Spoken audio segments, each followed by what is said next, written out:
Com uma paixão por estética e uma criatividade invejável, a nossa entrevistada faz arte em cada unha, da elegância clássica ao mais ousado. Tudo é feito com grande dedicação e ao detalhe. No entanto, além da profissional, temos uma mulher com experiências que vincaram a sua forma de ver e viver a vida. Uma das mulheres da minha vida, a Palmira Barbosa. Olá! Olá, Susana. Obrigada. Um, Deixa-me confessar que é de uma das entrevistas que eu estou mais nervosa em fazer. Porque eu já te conheço tão bem. Talvez Conhecem. por isso. Talvez. Então, quando te vês ao espelho, que mulher está ali refletida? Olha, eu acho que está uma mulher de bem com a vida, mas que sente que ainda tem muito para aprender. Acho que a aprendizagem tem que ser constante e eu fui vendo isso com o tempo, que não importa onde estás, o que fazes, tens de aprender. Uma coisa que te e que nos fez aprender foi a experiência da imigração. Saímos de Portugal, vemos-nos num país onde toda a gente é desconhecida e no teu caso foi exatamente igual ao meu, ou seja, realmente toda a gente era desconhecida, só o parceiro, só o marido. O que é que essa mudança, o que é que foi o melhor dessa experiência? O que de melhor te trouxe essa experiência de ser imigrante da imigração? Olha, trouxe-me uma versão melhorada de mim mesma. Porque eu sempre fui muito, digamos, protegida pelo sítio onde estava, como eu trabalhava, e então quando imigrei eu tive mesmo que ver que era só eu é que podia fazer as coisas. E outra coisa foram novas pessoas, assim como tu. Eu conheci-te aqui em Portugal, mas no fundo eu conheci-te mesmo, foi lá. E assim como tu, outras pessoas que eu trago comigo e trouxe para a minha vida. E no fundo foram elas que me ajudaram a estar, assim como tu. E tu sabes disso. Ok. A imigração traz essas pessoas e traz, e nós já falámos muito sobre isso, traz-nos também o gostar mais do que deixamos. Mesmo. Não é? É. E isso também é uma parte boa de refletir, porque os portugueses reclamam muito, nós queixamos muito, os meus alunos falam o mesmo, que os portugueses só se queixam, e acho que isso também é uma coisa boa para refletir, porque nós vemos o nosso país de uma forma melhor, mais positiva. Exatamente. Não é? Exatamente, sim, sem dúvida. Como é que tu vias o Portugal antes e como é que o passaste a ver? Lá está, havia um país que eu própria também me queixava muito. E quando emigrei, eu vi que realmente não era tudo mau. Que existem coisas boas e coisas más em todos os países, de certeza absoluta. A Suíça é um ótimo país para se viver, mas Portugal também o é. Normal, não é perfeito. E como já te disse isso também, já falamos sobre isto, são prioridades, certo? É isso! E temos que optar, fazer opções daquilo que será melhor para nós. E tirar as coisas boas, exatamente como estás a dizer, tirar as coisas boas do que temos. Exatamente. Esta pergunta foi propositada porque eu poderia colocar a pergunta as coisas más e as coisas boas, mas acho que a aprendizagem é sempre mais, faz-nos crescer também. Mas Está, aprender. aprender, sem dúvida. Mas ainda antes da Suíça, salvo erro, eu acho que tu já tinhas ali alguma coisa, já tinhas feito alguma coisa na estética, certo? Algum cursinho, assim, uma coisa, ou não? Sim, maquiagem. Maquiagem, pois, afinal.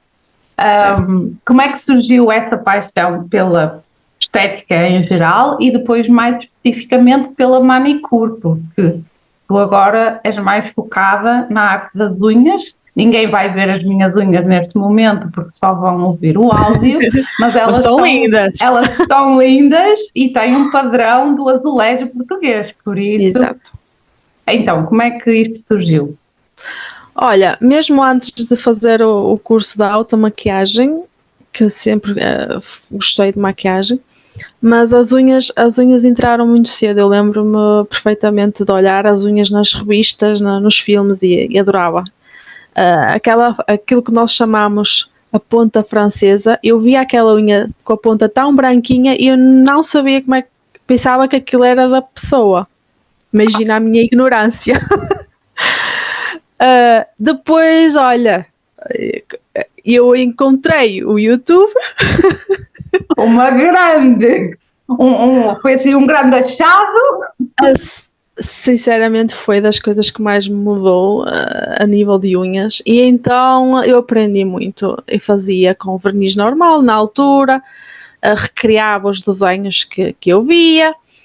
Eu cheguei a ter uma mala cheia de vernizes da loja dos chineses, era certo, mas tinha todas as cores. E depois fazia arte com coisas banais que eu tinha em casa, canetas que não escreviam, palitos, agulhas, o que eu pudesse, que eu via que conseguiria fazer aquele desenho era o que eu usava.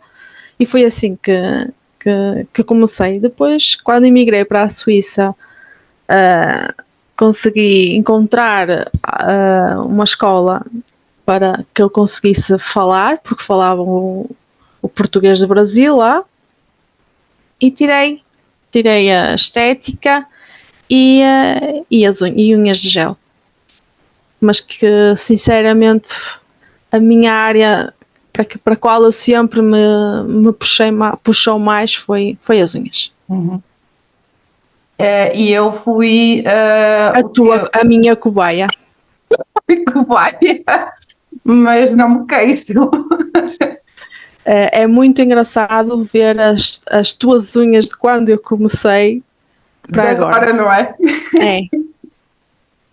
Eu gosto mais, assim, as unhas agora realmente vê-se uma evolução, mas também se vê alguma evolução na minha pele que agora tem mais não sei quantos anos. Mas pronto. Sofremos todas do mesmo. Mas o mesmo, exatamente. Tu realmente, em termos de desenho,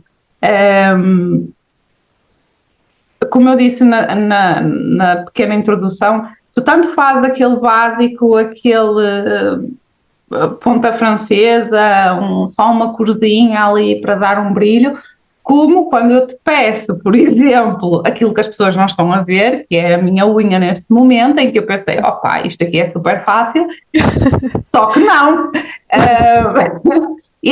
No caso, este fui eu que levei a fotografia, olha, faz-me isto, e ela vai e faz. Mas onde é que tu procuras e encontras inspiração? Porque às vezes tu fazes naquelas unhas de, não sei como se chamam, as tips. As tips, sim. Fazes cada desenho tipo, uou, onde é que tu vais buscar esta inspiração? Eu tento acompanhar sempre as novas tendências, porque é uma área, acho que como em todas, tem sempre uma evolução e nós temos que estar sempre atualizadas. Acompanho grandes profissionais e treino. Eu acho que treinar é aquilo que nos faz melhorar em tudo, não é? Mas na área de estética, em áreas assim de artes, ainda mais. Se não treinar, não se vai lá. Acabas por perder ali sem dúvida, o manuseamento, não é?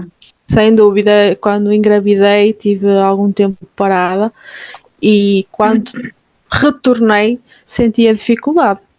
Uhum. Como é que tu vês o papel das unhas e da estética em geral naquilo que agora se chama o empoderamento das mulheres e a expressão da individualidade feminina? Qual é o papel de uma unha numa mulher? Se tem algum papel? Para mim tem, porque acho que fazer as unhas, como fazer o cabelo, como ir a cuidar da pele, é tudo autocuidado, não é? Eu, quando me arranjo, eu sinto-me mais confiante. Uma mulher, quando se sente mais confiante, desenvolve no seu redor uma confiança que os outros notam. E eu acho que é por aí. Há uma frase que eu li há pouco tempo nas redes sociais e que é ao contrário daquilo que nós ouvimos, que é: para ser é preciso parecer.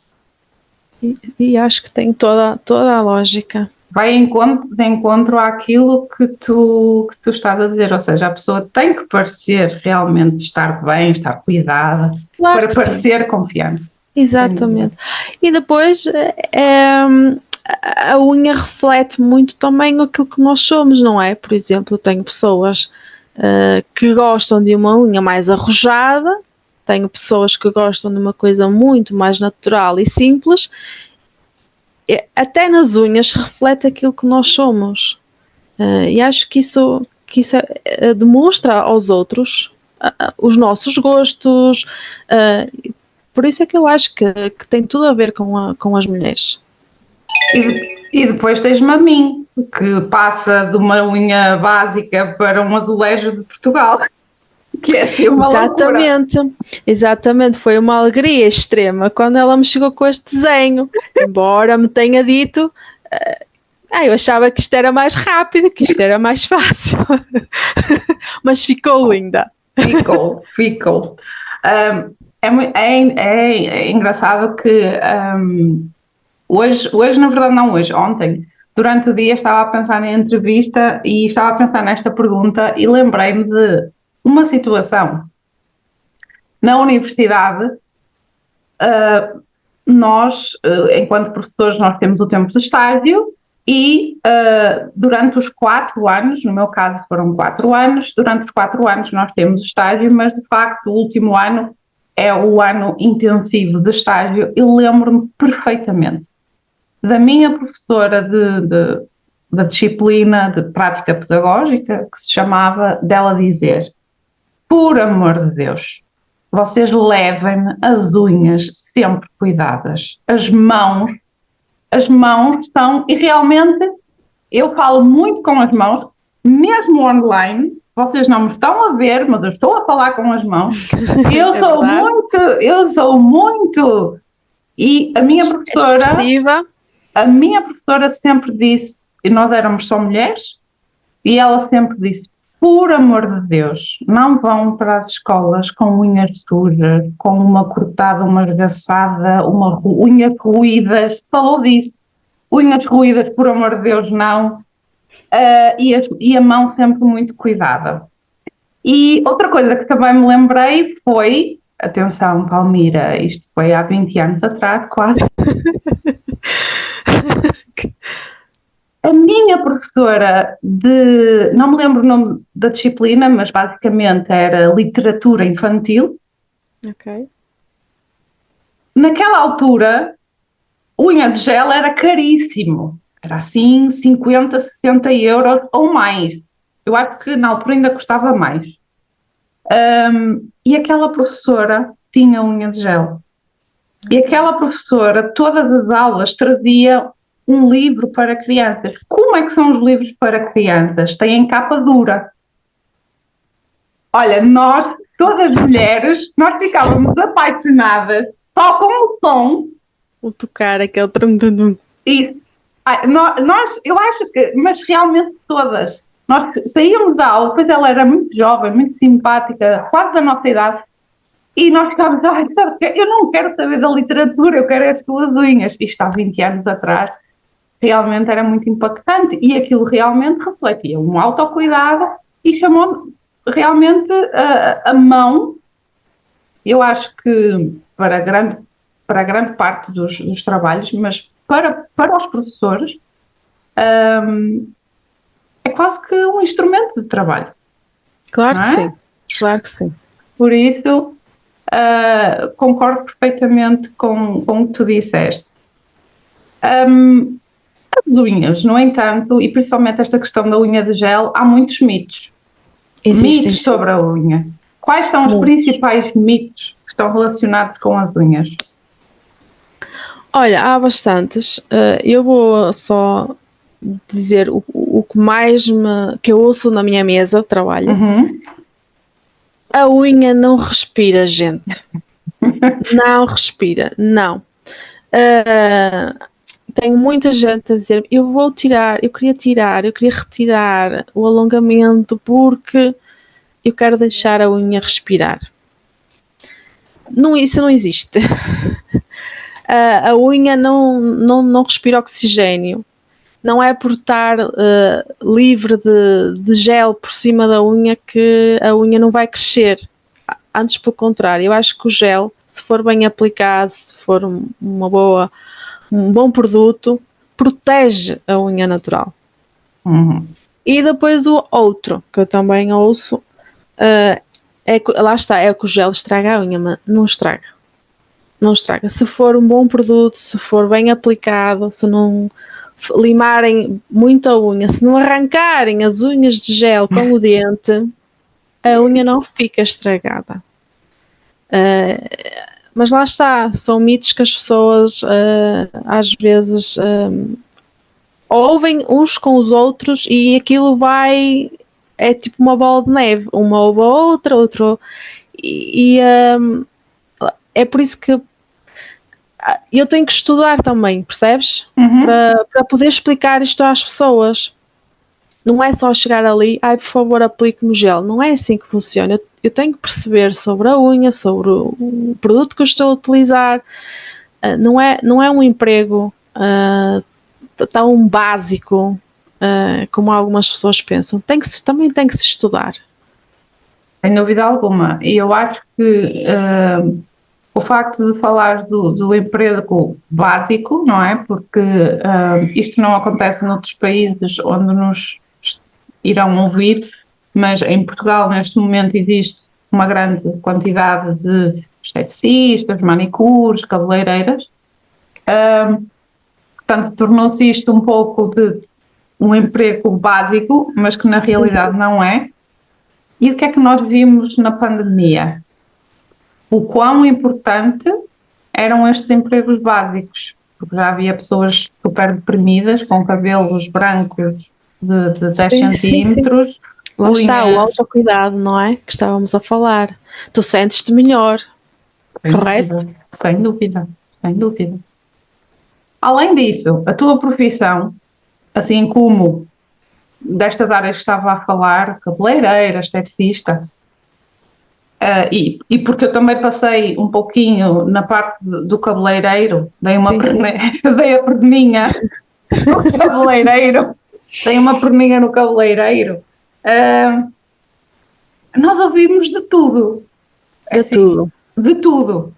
É quase como se fosse uma sala de um psicólogo. Como é que tu Às vezes é. filtras? Como é que tu filtras? Ai, não filtras. Filtras! A professora também pode enganar, tá? Eu ainda não consigo filtrar. Às vezes ainda levo comigo para a minha almofada muito do que as pessoas me contam.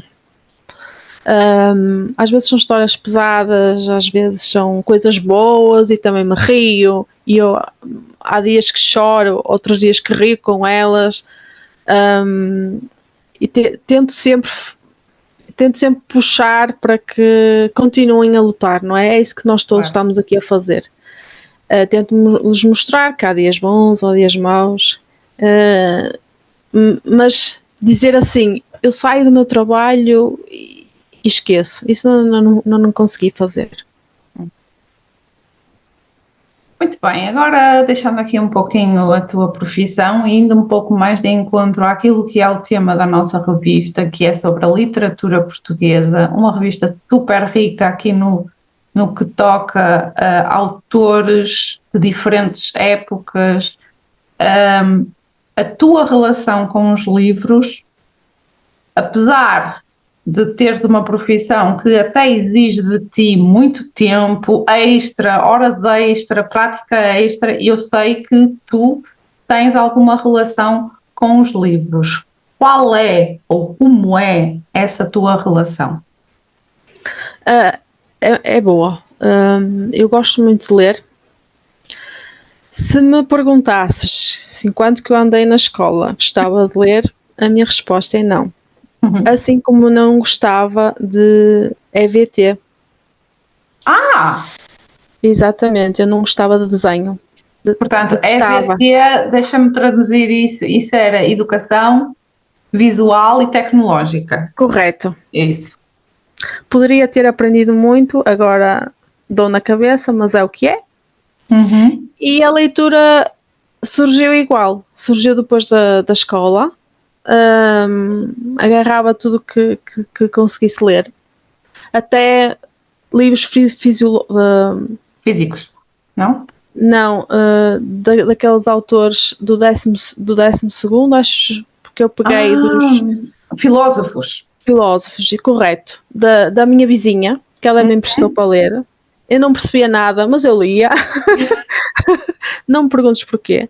E depois encontrei, comecei a ler romances e olha, foi aí comecei a procurar para ler mais e mais e mais. Eu gosto muito de ler, sim. Que viagens é que já fizeste através dos livros?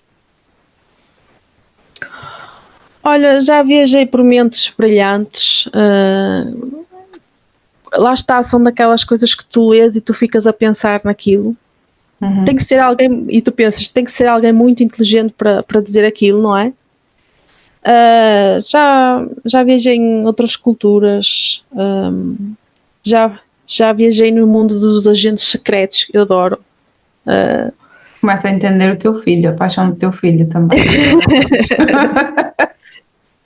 Já, lá está, os romances, o mundo do amor e desamores, e ultimamente estou-me a puxar mais para o lado do mundo espiritual, que é uma coisa que me fascina. E acho que é uma tendência também. Talvez, sim. Por acaso, tenho a mesma experiência que tu nos livros, até ao 12º Horrores, totalmente traumatizada, mas não tenho. Isto eu já confessei e podem-me crucificar, quem me ouvir lá no YouTube, para mim é tranquilo, podem-me crucificar, mas ainda hoje eu não sinto prazer pela leitura e é algo que me incomoda porque eu queria gostar de ler, eu gostava mesmo de gostar de ler, mas ando à procura dessa paixão e desse prazer, mas ainda não o encontrei e já li bastantes livros e continuo a ler e estou agora também a ler livros que não vão tanto de encontro com uma história ou com um trama, mas sim com o que tu dizes, é quase um autoconhecimento que eu acho que é uma tendência neste momento nas mais diversas áreas. Correto. Estás a ler atualmente, vem-te à cabeça algum livro que estejas a ler agora, neste momento? Olha, estou a acabar, já falta pouco para acabar. O título é A Soma dos Dias, de Isabel Allende, que eu não conhecia a autora e que estou a adorar. Fiquei curiosa por ler um livro que ela também escreveu, lá está, A Casa dos Espíritos. Acho que também já existe o filme, também ainda não o vi. Vou preferir, se calhar, ler primeiro o livro e depois procuro o filme. Normalmente dizem que sim, que é melhor. E pronto, olha, não doeu nada, já estamos a acabar. A última pergunta é aquela pergunta básica e que toda a gente leva com ela, que é: por que aceitaste dar esta entrevista? Porque já fui imigrante. Porque já precisei de aprender uma língua que eu achei muito difícil. Olha, eu gostava de ter tido este tipo de material na altura que eu estava a estudar. E até vou dizer mais. Acho que muitos portugueses deviam ler esta revista. Eu própria já fiquei a conhecer muita coisa sobre o nosso país com a revista. Perfeito. Bom trabalho, Susana. Concordo perfeitamente contigo. Muito obrigada. Agora eu Obrigada, despeço-me. Como eu disse no início, tu sabes que és uma das mulheres mais importantes da minha vida. Não és da minha família, mas eu trouxe para a minha família. És a família que nós aqui em casa escolhemos ter, que eu escolhi ter. E eu sei que custou um pouquinho dar a entrevista, mas é por isso que eu gosto de ti, porque também dás aqui uma forcinha e a gente, eu também te dou uma forcinha quando precisas e pronto, e ficamos ali uma mão lava a outra. equilibradas, exatamente. Também sabes Pronto. o que significas para mim. Obrigada.